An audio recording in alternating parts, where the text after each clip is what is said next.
Greetings, viewers. Today I will be giving you my thoughts on Invincible Season 3. I just finished it up a few weeks back, and it was good, and it was also really frustrating to watch. This show does well with all the things that you would expect Invincible to do well with. It has great action. It has good villains. There's cool characters at times.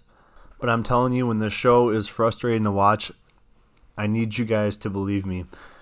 Just so that you are aware, in case the title wasn't clear, this video will contain spoilers. Therefore, if you have not watched Invincible Season 3, would I recommend watching it? Nope. This show does a terrible job showing the viewer the interesting bits and pieces and wasting its time instead on things that honestly don't matter that much to the story. Invincible Season 1 was a lot of fun to watch. The main thing that made it a little bit miserable to watch at times was basically the relationship between Amber and Mark. A lot of Invincible fans will tell you this. I'm not the only one that has this opinion. I feel like there are others that feel the other way, but I'm sorry, you're just wrong. Let me put it this way. The reason why people didn't like Amber in Season 1 is because she was one-dimensional. Now, how does this problem affect Season 2 and 3? Because they end up focusing a lot of time on these relationships with other characters, mainly heroes that are supposed to be in love. And the problem is the main relationship dynamic consists between two characters that are one-dimensional. They are not interesting to watch, and the relationship, especially the dialogue, ends up becoming extremely boring. What makes this problem especially frustrating is that this show has plenty of material to work with that is pure gold. In Season 1, this show had a lot of very interesting characters that helped keep it very entertaining to watch, especially in its down moments. The main character being Omni-Man. Now, I'm not saying that Season 2 and 3 has to have Omni-Man in it the whole time, but it feels like the way they space out the Omni-Man bits, it's like they're dangling a carrot on a stick for the viewer, and this gets especially bad all throughout Season 3 when they keep on dangling the Omni-Man bits at the end of every episode. This wouldn't be so bad of a problem if they weren't doing this in the middle of the episode as well. They'll string out bits of content between two romantic characters. These are typically heroes. Quick list of all of them, by the way, that this show chooses to focus on. And this is a huge problem because it is focusing on too many relationships at once while also trying to tell you a story that's interesting, which it does at times. But let's just look for a second at how many relationships this show is trying to show us. We have Invincible and we have Adam Eve. Shrinking Ray or Explode. We have Duplicate, we have Immortal. We have the brother-sister relationship between the two characters that multiply each other. Paul's mom and that dude that she's with at times. We have Robot and Monster Girl.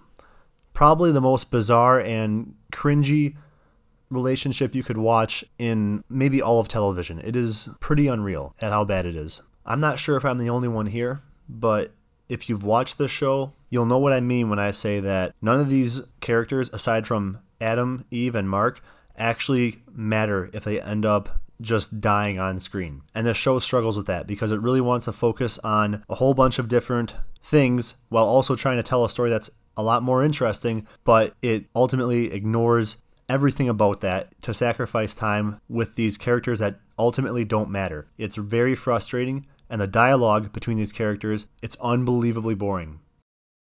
The other problem this show has, like I mentioned, is the character of Mark Grayson ends up becoming very unlikable. The thing that really pushed me over the edge with Mark was the scene where him and Eve are with the rest of the Guardians of the Globe, and they are being attacked by that mad earthquake scientist, and all of a sudden, out of nowhere, he has the upper hand. He happens to have everyone, including Mark and Eve, Invincible, the Viltrumite, trapped, and it seems like he's holding all the cards.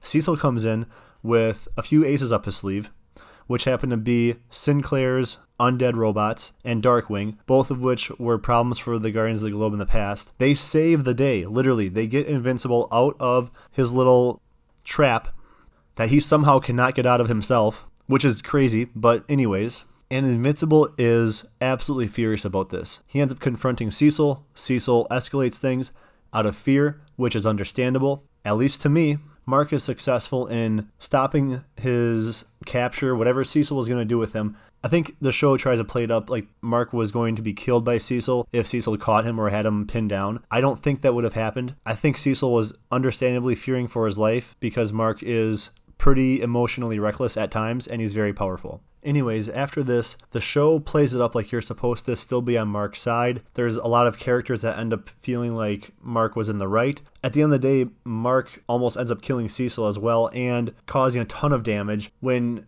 at least I feel like he could have easily talked it out with Cecil because Cecil probably didn't want to actually kill Mark. Now, maybe that's a fundamental disbelief between characters that are on Mark's side and myself, but here's the thing. Cecil was kind of justified in his actions because not only did Mark cause a ton of damage to him the first time, there's a section in this show where Mark feels like he's being stalked by Cecil, and the first thing he does is go right into the Pentagon, tear the whole place up.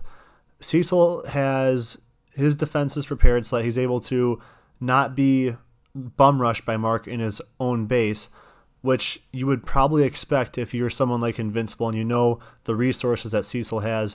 But for whatever reason, Mark chooses to completely ignore this, or even the diplomatic idea of going in, trying to talk it out with Cecil. Instead, he just bum rushes everything in. Cecil says, the first thing he says to him is, "Oh, what are we doing aside from wasting taxpayer dollars?" Which I thought was such an accurate quote given the circumstances of what Mark was doing and why.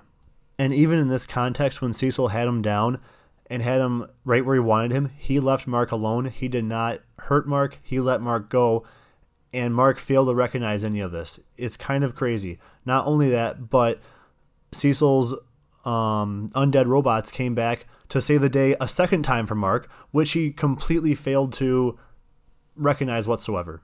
And it's hard for me to get on Mark's side when I don't believe that Cecil posed any real lethal threat to Mark. Maybe some kind of threat in terms of like having his thumb over Mark, but nothing where he actually wanted to kill Mark unless Mark actually was trying to kill Cecil, which Cecil wouldn't be all that unreasonable in believing. Here's the thing, the rest of the show is actually pretty good. When you get to the villains, when you get to the fighting, the show actually excels and is very, very good to watch. The problem is, and Season 1 had this problem a tiny bit with Amber and Mark, who I found to be very annoying, the character of Amber at least. They make her extremely boring in Season 2, and then after the breakup happens, they end up carrying that with every relationship, every other character that has a relationship in this show. I don't know why the decision was made to spend so much time on these scenes when you have plenty of other material there that is really rich, really easy to work with. For example, Battle Beast comes back. He's from Season 1, and the show spends about 15 to 20 minutes with him. It's a good 15 to 20 minutes. And it's like I mentioned with the Omni-Man episodes. It was especially frustrating when they were putting these scenes at the very end of the episodes. So you had to slog through what was essentially 30 to 40 minutes of people talking about each other, at each other, not really communicating, but talking at each other, which was very boring to watch. And then you had about 20 minutes, maybe 15 minutes of actually engaging dialogue and action. And then you had your Omni-Man bits at the very end. This is what Season 3 did the entire time, up until the last 2 episodes, which to me was kind of crazy that there was no more Omni-Man after Episode 6, but that's the decision the show made. And I'm going to be honest, sports fans, I don't understand it. I'm getting sidetracked on the bits that are bad again, but the point is the show is really good when it feels like it wants to be really good. I'm not sure if I'm the only person that feels this way that's making videos on YouTube, because I haven't seen a lot of other people comment on this. I haven't been watching a ton of Invincible reviews just because I didn't want that to influence my output on this video. But the discussion online seems to be that Invincible was a good show based off what I'm seeing on social media. I feel like the show was good at times, but overall, the amount of time that it spends on useless things drag it down so bad that I honestly could not recommend it to someone who is trying to jump into Invincible Seasons 2 and 3. Invincible Season 1, yes, very good show. Seasons 2 and 3 really struggle with being as entertaining as Season 1, and I feel like the big reason for this is because it chooses to ignore Omni-Man, or at least find a good replacement character that is as engaging. Season 1 was carried by Omni-Man pretty darn hard, and that's fine. I don't know why seasons 2 and 3 make the conscious effort to show you as little of that as possible. Anyways, I guess that's everything I got on this show. I would be curious to hear what you have to say. Have a good one.